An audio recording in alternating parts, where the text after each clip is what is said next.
Angrakha umbrella কাট pocket kurti. এই pocket কুর্তিটার আজকে পকেটটা কি করে তৈরি করতে হবে সেটাই আজকে শিখবো। আমি আপনাদের কথা দিয়েছিলাম আজকে আপনাদের এই টিউটোরিয়ালটা দেব। তো দেখুন এখানে এই রকম সুন্দর বড় এক সরো একটা পকেট তৈরি করব, তার জন্য 4 ফোল্ড ফ্যাব্রিক আমরা এখানে নিয়ে নিয়েছি। এই 4 ফোল্ড ফ্যাব্রিকটাকে আমরা এইখানে দেখুন এখানটা একটু এলোমেলো আছে, এখানটা আমরা সমান যে দাগ দিলাম এইটাকেই ধরতে হবে, ওখান থেকে আমি কাট করে দেবো। 10 ইঞ্চি এই লেন্থটা নিতে হবে, 9 ইঞ্চি আমরা নেব এর ওয়েটটা। দেখুন এখানে 9 ইঞ্চি ওয়েটটা নেব, অন্যদিকের লেন্থটা নেব আমরা 8 ইঞ্চি। এখানে 8 ইঞ্চিতে মার্ক করলাম, এখানেও একটা সোজা দাগ টেনে দেবো। এবার এই দুটো পয়েন্টকে আমরা এখানে একটা স্ল্যান্ট ওয়েতে গোল করে রাউন্ড খানিকটা সেভ করে ড্র করে দেবো, যাতে পকেটের মধ্যে ভালোভাবে হাতটা যেতে পারে। আমাদের এই বড় সড়ো পকেটের মধ্যে একটা বড় ফোন, কিছু খাবার, কিছু চকলেট যেমন আপনি দেখতে পেলেন, তো সব কিছু আমরা ভরতে পারবো, ক্যারি করতে পারবো। বিশেষ করে এই উইন্টারে নিজের হাতটা গরম রাখার জন্য তো একটু পকেটের দরকার হয়। এইভাবে আমরা এখানে পকেটটাকে কাট করে নেব। পকেট আমরা এই রকমভাবে কাট করে নিচ্ছি। এটা একটা রেড ড্রেসের সাথে, তাই রেড পকেট আমি এখানে তৈরি করছি। আপনি বাই কালার ছাড়াও কুর্তির কালার দিয়েও কিন্তু এটা তৈরি করতে পারেন। এখানে এই লাল রঙেরই আমি কিন্তু রেড কালারেরই আমি কিন্তু কলারটা তৈরি করেছি, আংরাখা প্যাটার্নটা তৈরি করেছি, তাই জন্য কলার পকেটটাও আমি বাই কালার করলাম। তো এখানে এইরকম 4 ফোল্ড ফ্যাব্রিক আমি দুটো পকেটের জন্য দুটো দিকে দাগ দিয়ে দিচ্ছি। দেখুন এটা উল্টো দিকে রং সাইডগুলোতে মার্ক করলাম। আপনার পক্ষে প্রিন্টেড ফ্যাব্রিক হলে সেরকম কোনো অসুবিধা হবে না। এবার আমরা আমব্রেলা কাট কুর্তি কাট করেছিলাম, সেই আমব্রেলা কাট কুর্তির স্কার্ট পার্টটাকে নেব আমরা। স্কার্ট পার্টে যেটা ওপরের দিকের অংশটা, যেটা ফ্রন্ট পার্টটা, সেই ফ্রন্ট পার্টের ওপরে যে অংশটা স্কার্ট পার্টের সাথে আমাদের চলি পার্টের সাথে জুড়বে, সেইখানটাতে আমি 2 ফোল্ড করে নিয়েছি, 2 ফোল্ড করে নিয়েছি শুধু ফ্রন্ট পার্টটা। তো এখানে 4 ইঞ্চিতে মার্ক করব, আর এখানে 3 ইঞ্চিতে মার্ক করব। যেমনটা আপনি দেখছেন দুটো পয়েন্টকে জুড়ে দেবো এইরকম একটা কার্ভ লাইন দিয়ে। এইবার এটা হচ্ছে পকেটের হাত ঢোকানোর জায়গাটা। এখানে যখন এই কাপড়টাকে কাট করব তখন সামান্য 1/2 ইঞ্চি ফ্যাব্রিককে রেখে আমরা কাট করব, দাগ বরাবর কাট করব না। এইরকমভাবে আমরা স্টিচিংয়ের জন্য 1/2 ইঞ্চি ফ্যাব্রিক রেখে দিলাম। এবার আমরা এই পকেটটা নেব, যে কোনো দুটো ফ্যাব্রিককে নেব, একটা সোজা একটা উল্টো দিক এভাবে। তো এই উল্টো দিকগুলো ভেতর দিকে রয়েছে। এবার আমি এই ফ্যাব্রিকটাকে নিলাম যার সোজা দিকটা আমার দিকে ফেস করে রয়েছে, আর আমার এই দেখুন এখানে এই রকমভাবে থাকছে। তো এই রকমভাবে আমি এখানে উল্টো দিকটা বাইরে দিকে নিয়ে গেলাম, আর দুটো সোজা দিক মুখোমুখি রয়েছে।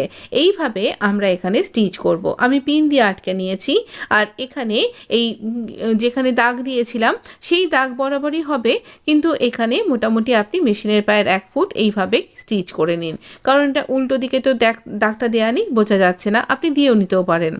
এবার আমরা এখানে এক্সট্রা যে ফ্যাব্রিকটা রইল সেটাকে কাট করে নেব। এক্সট্রা ফ্যাব্রিককে কাট করে নিয়ে আমরা ছোট ছোট করে কাট করে নেব, ছোট ছোট কাট করে নেব, তাহলে এই গোলাই অংশটা টান করতে সুবিধা হবে। যেন সুতোটা কেটে না যায় সেটা আমাদেরকে খেয়াল রাখতে হবে। তারপর এই রকমভাবে টান করে নেবার পরে আমরা এখানে পয়েন্টের সেলাই দেব। এখানে একদম পয়েন্টের সেলাই দেব এই রকমভাবে।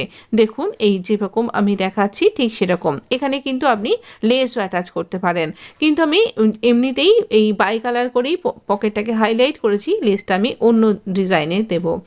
এবার এই রকমভাবে ডিজাইনটা করে নেবার পরে দুটো উল্টো দিককে মুখোমুখি রাখবো, দিয়ে এই পকেটের 3টে দিককে স্টিচ করে নেব। একটা দিক তো ওপরে খোলা রইল, আর বাকি এই ধারের অংশগুলোকে এরকমভাবে জাস্ট দুটো দিক ধরে আমি স্টিচ করে দিচ্ছি। এখানে আপনি ইচ্ছা করলে ডবল স্টিচও করতে পারেন। এই কার্ভ লাইনগুলোকে ঠিক করে কিন্তু স্টিচ করতে হবে, যেন সব দিকেই যেন ঠিক পুরো দুটো পোর্শন মিলে যায়, সেভাবেই স্টিচটা করে নিলাম।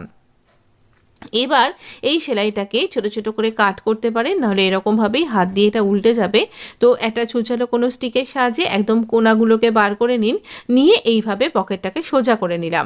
তাহলে পকেটের উল্টো দিক ভেতরে ঢুকে গেল, আর পকেটের সোজা দিক বাইরে বেরিয়ে রইল। এই অংশটা চলি পার্টের সাথে জুড়বে। কি করে জুড়বে আমি দেখিয়ে দেব। তো এখানে আমরা একটা টপ স্টিচ লাগাবো। তো এইখানে পকেটের যেই 3টে দিকটা সেলাই করলাম সেই 3টে দিকেই আবারও সোজা দিকে টান করে নেবার পর পয়েন্টের সেলাই সেলাই করব, কারণ পকেট এখানে অনেক দামি কিছু আমরা রাখতে পারি, যেমন ফোন ইত্যাদি বা টাকা পয়সা, সেটা যাতে পড়ে না যায়, পকেট যাতে শক্তপোক্ত হয়, তাই দুবার করে স্টিচ করে কনফার্ম করে নেব। এবার দেখুন পকেটটা কত সুন্দর তৈরি হয়ে গেছে। এই পকেটের মধ্যে অনায়াসেই একটা বড় ফোন ভেতরে ঢুকে যেতে পারে, আর ক্রিসমাস যখন তখন কিছুটা চকলেটও আমি এর মধ্যে রাখতে পারি। আর এইরকমভাবে কিন্তু আমরা এই পকেটটাকে নানাভাবে ইউজ করতে পারবো। আমি দুদিকে দুটো পকেট তৈরি করেছি। এই দেখুন কতটা বড় সড়ো একটা পকেট হয়েছে। এবার পকেটটা কি করে আমরা কুর্তির সাথে জুড়বো। তো এই হচ্ছে আমার স্কার্ট পার্টটা। এবার আমি চলি পার্টটা নেব। এখানে হাতাটাও স্টিচ করা হয়ে গেছে। ইলাস্টিক কর্ড দিয়ে কি করে আপনি এই দেখুন কত সুন্দর হয়েছে। পাফ স্লিভ তৈরি করেছি ইলাস্টিক কর্ড দিয়ে। আপনি তারও আলাদা ভিডিও আমার চ্যানেলে পেয়ে যাবেন, আমি আই বাটনে দিয়ে দেবো, আর ডিসক্রিপশন বক্সটাও চেক করতে ভুলবেন না। এখানে আমরা চলি পার্টের মিডল আর স্কার্ট পার্টের মিডল দুটোকে পিন দিয়ে আটকে নিলাম, আর এই দুটো প্রান্ত থেকে এই প্রান্ত পুরো সোজা স্টিচ করলেই আমাদের কিন্তু কুর্তি একদম রেডি। একবার দেখে নিই কুর্তিটা কতটা সুন্দর দেখতে হলো। দেখুন কত ঘেরদার একটা আমব্রেলা কাট কুর্তি, যার সুন্দর দুটো পকেট আছে, ইউজ করা যাবে সুন্দরভাবে। দুদিকে দুটো ফোন আমি রেখে আপনাকে বুঝিয়েছি, দুটো ফোন ভেতরে ঢুকে গেল, পুরো হাতটাও ঢুকে যাচ্ছে। এই হচ্ছে পাফ স্লিভটা, আর এর সাথে কিন্তু বেল স্লিভও রয়েছে অ্যাটাচ করা। এখানে সুন্দর একটা আংরাখা কলার করা হয়েছে, ফ্ল্যাট কলার হয়েছে আংরাখা প্যাটার্নের সাথে, পুরোপুরি আংরাখা। এখানে কিন্তু ওভারল্যাপ করে আংরাখা করেছি আমি, আর খুব কম ফ্যাব্রিকে। আমি চাইবো আপনি এই টিউটোরিয়ালটা দেখতে কিন্তু ভুলবেন না।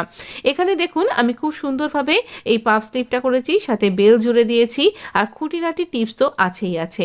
যদি ভিডিওটা আপনার ভালো লেগে থাকে, যদি ইউজফুল মনে হয়, তাহলে অবশ্যই একটা লাইক দিয়ে আমাকে অনেকখানি ইন্সপায়ার করতে ভুলবেন না। আপনার লাইক, কমেন্ট এবং আপনার সাবস্ক্রিপশানে আমি অনেকখানি উদ্বুদ্ধ হই। প্লিজ সাবস্ক্রাইব মাই চ্যানেল আর হিট দ্য বেল আইকন। ভালো থাকবেন, সুস্থ থাকবেন।